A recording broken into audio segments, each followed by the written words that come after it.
तो इस मूवी की स्टार्टिंग होती है एक्टर सोहम शाह से, और मूवी के स्टार्ट होते हमें पता लगता है कि इस मूवी के अंदर एक्टर सोहम शाह का नाम अभिमन्यु सूद है, और ये डॉक्टर अभिमन्यु सूद एक बहुत ही बड़ा डॉक्टर है जो कि दिल्ली के एक बड़े से हॉस्पिटल में काम करता है। लेकिन दोस्तों हम ये देखते हैं कि ये डॉक्टर अभिमन्यु अपने घर के अंदर एक बड़े से बैग में बहुत सारे पैसे अरेंज करता है, और उस बैग के पैसे को लेकर सीधा अपनी गाड़ी में डालकर वहां से निकल जाता है। और इसी टाइम पर हमें पता लगता है कि डॉक्टर अभिमन्यु के पास जो पैसों का बैग है उसके अंदर पूरे 5 करोड़ रुपए हैं, और इस टाइम पर डॉक्टर अभिमन्यु ये सारे 5 करोड़ रुपए किसी को देने जा रहा है। अब गाड़ी चलाते हुए कुछ टाइम बाद ही हम ये देखते हैं कि डॉक्टर अभिमन्यु को किसी का फोन आता है, और जब वो फोन अटेंड करता है तब हमें पता लगता है कि वो फोन डॉक्टर अभिमन्यु के हॉस्पिटल के ओनर का है, जो कि फोन पर डॉक्टर अभिमन्यु से कहता है कि उनके पास ज्यादा टाइम नहीं है, इसीलिए उसे 5 करोड़ रुपए लेकर जल्दी से हॉस्पिटल पहुंचना होगा। इसके साथ ही दोस्तों हम ये भी देखते हैं कि अभिमन्यु के हॉस्पिटल का ओनर काफी गुस्से में होता है, और इसीलिए वो अभिमन्यु से काफी गुस्से में बात करता है एंड फोन काट देता है। लेकिन फिर दोस्तों इसके बाद की कहानी और डायलॉग्स में हमें पूरी स्टोरी पता लगती है, और हम ये जानते हैं कि डॉक्टर अभिमन्यु ये 5 करोड़ रुपए लेकर कहाँ जा रहा है। हम ये जानते हैं कि आज से काफी टाइम पहले डॉक्टर अभिमन्यु जिस हॉस्पिटल के अंदर काम करता है उस हॉस्पिटल में एक 12 साल का पेशेंट आया था, और उस पेशेंट को यानी कि 12 साल के बच्चे को अपेंडिक्स की प्रॉब्लम थी, और इसीलिए उसका अपेंडिक्स का ऑपरेशन कराने के लिए उसकी फैमिली उसे डॉक्टर अभिमन्यु के हॉस्पिटल में लेकर आई थी। लेकिन दोस्तों उस टाइम पर हॉस्पिटल में काफी सारे पेशेंट थे, और इसीलिए इतने सारे पेशेंट्स होने पर उस 12 साल के बच्चे का इलाज करना पॉसिबल नहीं था। लेकिन तब भी दोस्तों डॉक्टर अभिमन्यु के हॉस्पिटल का जो ओनर था उसने उस बच्चे को हॉस्पिटल के अंदर भर्ती कर लिया, और डॉक्टर अभिमन्यु पर प्रेशर डाल के ये बोला कि वो उस 12 साल के बच्चे का ऑपरेशन करे। और हॉस्पिटल के ओनर ने ऐसा इसीलिए किया ताकि वो बच्चे की फैमिली से ऑपरेशन के नाम पर काफी पैसे चार्ज कर सके। लेकिन दोस्तों हमें पता लगता है कि जिस टाइम पर डॉक्टर अभिमन्यु उस 12 साल के बच्चे का ऑपरेशन करने गया उस टाइम पर डॉक्टर अभिमन्यु को ड्रग्स लेने की आदत थी, और इसीलिए जिस दिन उसने ऑपरेशन किया उस दिन भी उसने काफी ज्यादा ड्रग्स ले रखी थी, और इसीलिए डॉक्टर अभिमन्यु के नेग्लिजेंस की वजह से ऑपरेशन में उस 12 साल के बच्चे की मौत हो गई। और इसीलिए जब ये बात बच्चे की फैमिली को पता लगी कि डॉक्टर अभिमन्यु उनके बच्चे के इलाज ड्रग्स के नशे में कर रहा था, तब उस बच्चे की फैमिली ने डॉक्टर अभिमन्यु के ऊपर केस कर दिया और उससे अपने बच्चे की मौत का क्लेम मांगा। जिसके बाद ही दोस्तों कोर्ट के अंदर ये बात तय हुई कि अब डॉक्टर अभिमन्यु को उस बच्चे की फैमिली को 5 करोड़ रुपए देने पड़ेंगे, और 5 करोड़ देने के बाद ही ये केस सेटल होगा,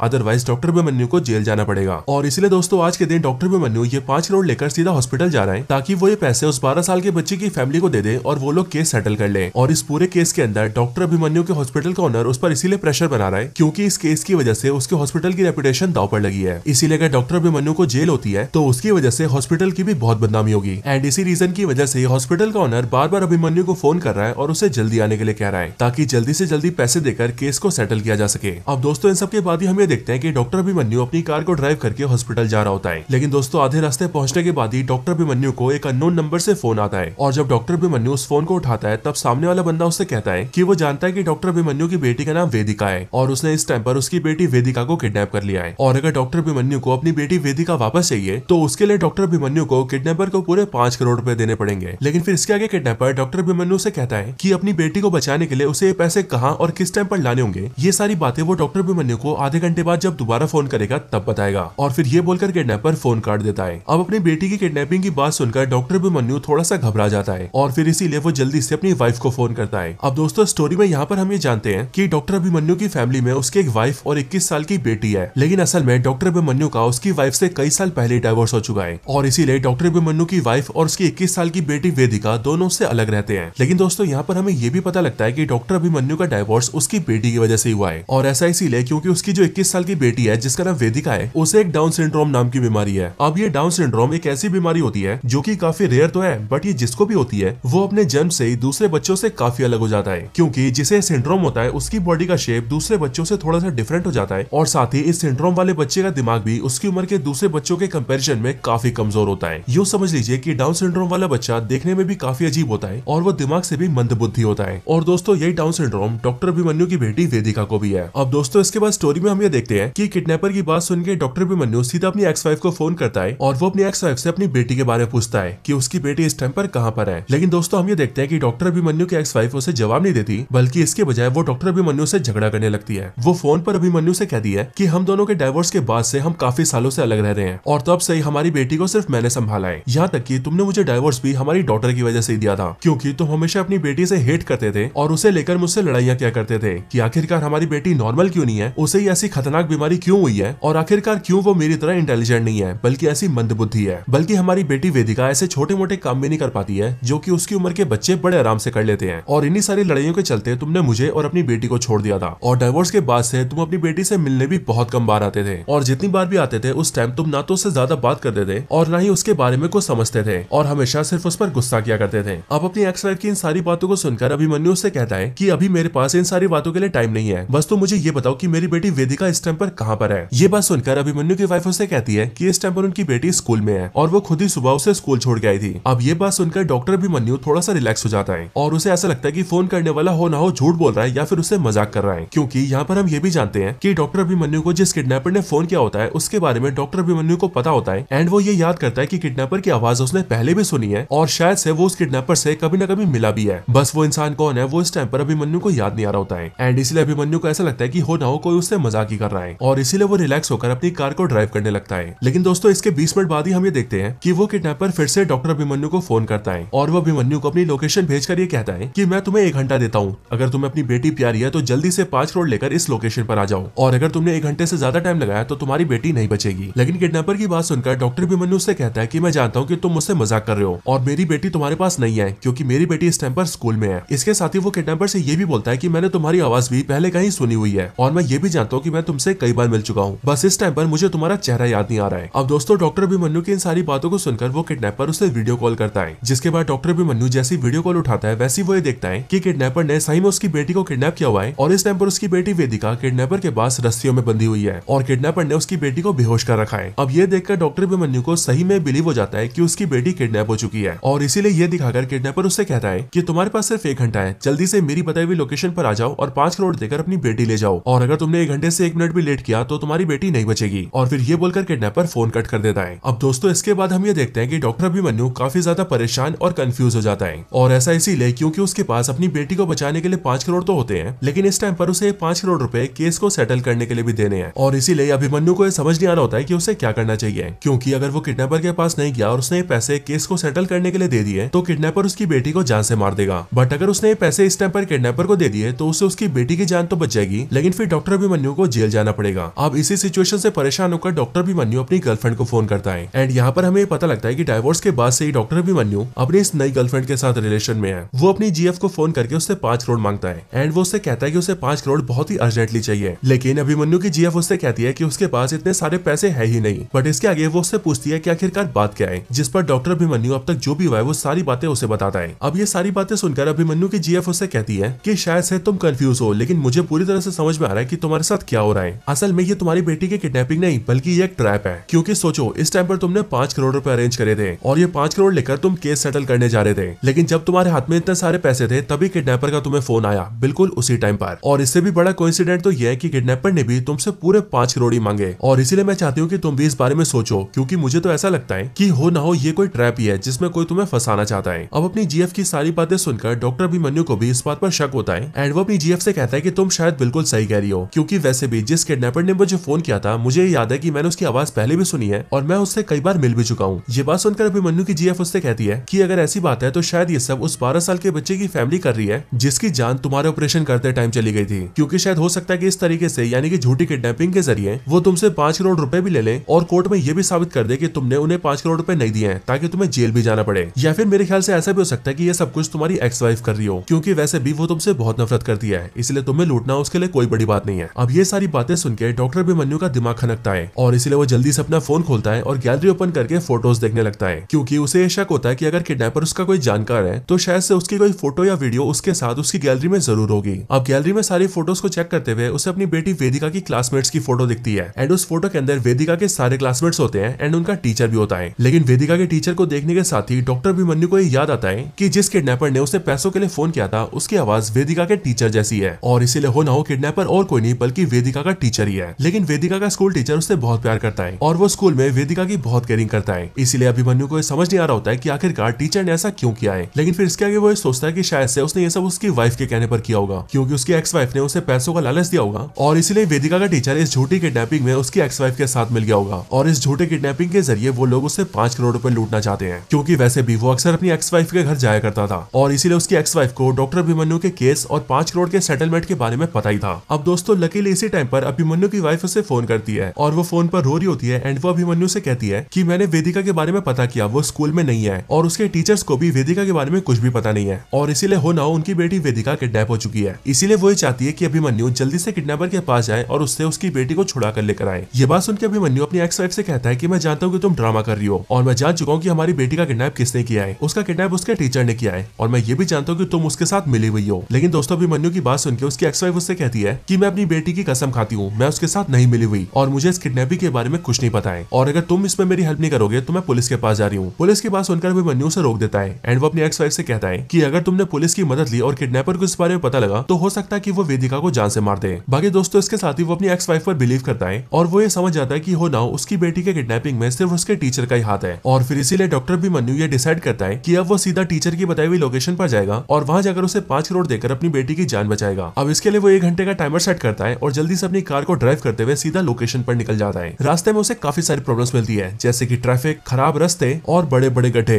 लेकिन वो कहीं नहीं रुकता और अपनी गाड़ी को तेजी से ड्राइव करके जाता है। जाते हुए रास्ते में उसकी कार एक बार पंचर भी हो जाती है, बट तभी वो जल्दी से अपनी कार के पंचर को ठीक करता है और टायर बदलकर बिना रुके जल्दी से लोकेशन पर पहुंचता है। लोकेशन पर पहुंचते ही उसे किडनैपर का फोन आता है और किडनैपर यानी कि टीचर डॉक्टर अभिमन्यु से कहता है कि वो जहां पर खड़ा है उसके सामने एक टनल है और इसीलिए वो टनल के अंदर जाए और पैसों का बैग वहां पर रख दे और वहां से 1 किलोमीटर सीधा सामने जाए और 1 किलोमीटर चलने के बाद ही उसे उसकी बेटी मिल जाएगी। अब डॉक्टर अभिमन्यु ऐसा ही करता है, वो टनल के पास जाकर उसमें पैसे डाल देता है और वहां से अपनी कार को ड्राइव करके अपनी बेटी के पास जाता है। लेकिन 100-200 मीटर कार को ड्राइव करते ही उसे पता लगता है कि उसकी गाड़ी बंद हो चुकी है, क्योंकि उसकी गाड़ी का सारा पेट्रोल खत्म हो चुका होता है। लेकिन अब क्योंकि टाइम काफी कम होता है इसीलिए वो जल्दी से पैदल निकलता है और भागते हुए अपनी बेटी को बचाने जाता है। लेकिन रास्ते में वो एक कंस्ट्रक्शन की गाड़ी से टकरा जाता है, जिस वजह से वो बहुत ज्यादा इंजर्ड हो जाता है, उसकी बॉडी से खून निकलने लगता है और तो और उसके एक पैर का घुटना भी डिसलोकेट हो जाता है। लेकिन डॉक्टर अभिमन्यु तब भी हार नहीं मानता है और वो जल्दी से दर्द सहते हुए अपने घुटने को ठीक करता है और लंगड़ाते हुए अपनी बेटी के पास जाता है। अब 1 किलोमीटर चलने के बाद वो ये देखता है कि उसके सामने बहुत सारी बोरियां पड़ी है और इसलिए उन बोरियों को देखकर उसे ऐसा लगता है कि शायद से उनमें से किसी एक बोरी के अंदर उसकी बेटी है, और इसीलिए वो जल्दी से उन सारी बोरियों को खोलने लगता है। लेकिन 10-12 बोरियों को खोलने के बाद ही उसे एक बोरी के अंदर से वही पैसों का बैग मिलता है जो 5 करोड़ के पैसों वाला बैग उसने टनल में डाल दिया था। बट वो ये नहीं समझ पाता कि वो पैसों का बैग जो उसने टनल में डाला था वो टीचर ने यहाँ पर क्यों रख दिया है। अब दोस्तों इसके बाद ही उसे किडनैपर का यानी कि टीचर का फिर से फोन आता है और इसीलिए फोन उठाकर डॉक्टर अभिमन्यु बहुत ही गुस्से में उससे कहता है कि मेरे साथ ये सारा मजाक करना बंद कर दो, मुझे मेरी बेटी कहाँ है वो बताओ। बट दोस्तों इसी टाइम पर हम ये देखते हैं कि सामने फोन से उसकी बेटी की आवाज आती है, जो कि अभिमन्यु से कहती है कि पापा मैं आपकी बेटी वेदिका हूँ। वेदिका की बात सुनकर डॉक्टर अभिमन्यु उससे कहता है कि मैं तुम्हें बचाने आऊँ, बताओ बेटा तुम कहाँ पर हो, मैं अभी तुम्हें लेने आ रहा हूँ। बट उसकी बात सुनकर वेदिका उससे कहती है कि पापा असल में मुझे आपको एक बात बतानी है और मैं चाहती हूँ कि बात सुनकर आप मुझ पर गुस्सा न करें। अब इसके बाद ही वेदिका डॉक्टर अभिमन्यु को बात बताना स्टार्ट करती है और वो अपने फादर डॉक्टर अभिमन्यु से ही कहती है कि असल में उसके टीचर ने उसका कोई किडनैप नहीं किया था, ये असल में एक झूठी किडनैपिंग थी जो कि मैंने अपने स्कूल टीचर के साथ मिलकर की थी। अब अपनी बेटी की बातें सुनकर डॉक्टर अभिमन्यु के होश उड़ जाते हैं और वो ये समझ ही नहीं पाता है कि आखिरकार उसकी बेटी ने ऐसा किया क्यों। लेकिन उसकी बेटी वेदिका आगे उससे कहती है कि पापा जब से मेरे अंदर समझ आई है तब से मैंने ये देखा है कि आपने हमेशा मुझे नापसंद किया है और आप हमेशा से मुझसे नफरत करते आ रहे हैं, और मैं जानती हूँ ऐसा इसीलिए क्योंकि मैं दूसरे बच्चों की तरह नहीं हूँ और आपको एक स्मार्ट और इंटेलिजेंट बेटी चाहिए थी जो कि आपको मैं बिल्कुल भी नहीं लगती थी। लेकिन पापा असल बात तो यह है कि मैं भी बहुत इंटेलिजेंट हूँ और इसीलिए मैं इस बात को आपके सामने साबित करना चाहती थी कि मैं इंटेलिजेंट और स्मार्ट हूँ ताकि आप मुझे वो रिस्पेक्ट दे जो मुझे कभी नहीं मिली है, और इसीलिए पापा मैंने सब कुछ सिर्फ इसीलिए किया ताकि आप मुझे प्यार और रिस्पेक्ट दें। अब इन सारी बातों के बाद ही फोन कट हो जाता है और फोन कट होने के बाद ही डॉक्टर अभिमन्यु का दिमाग हिल जाता है और उसे समझ नहीं आता है कि आखिरकार उसके साथ ये सब हुआ क्या है। लेकिन फिर अगले पल दोस्तों उसके सामने उसकी बेटी आती है जो कि डॉक्टर अभिमन्यु के सामने अपना हाथ बढ़ाती है, और फिर इस पॉइंट ऑफ टाइम पर डॉक्टर अभिमन्यु ये समझ जाता है कि उसकी बेटी वेदिका कोई बेवकूफ नहीं बल्कि बहुत समझदार लड़की है और उसने ये सब कुछ सिर्फ इसीलिए किया ताकि वो अपने आप को अपने फादर के सामने साबित कर सके। एंड इसीलिए दोस्तों हम ये देखते हैं कि डॉक्टर अभिमन्यु अपनी बेटी वेदिका की सिचुएशन समझता है और वो हंसते हुए उसका हाथ पकड़ता है एंड उसे अपनी बेटी के तौर पे एक्सेप्ट कर लेता है, जिसके बाद ही वेदिका को अपने फादर से वो प्यार मिलता है जो उसे लाइफ में कभी नहीं मिला था। लेकिन दोस्तों फिर इसके साथ ही ये पूरी मूवी यहीं पर एंड हो जाती है।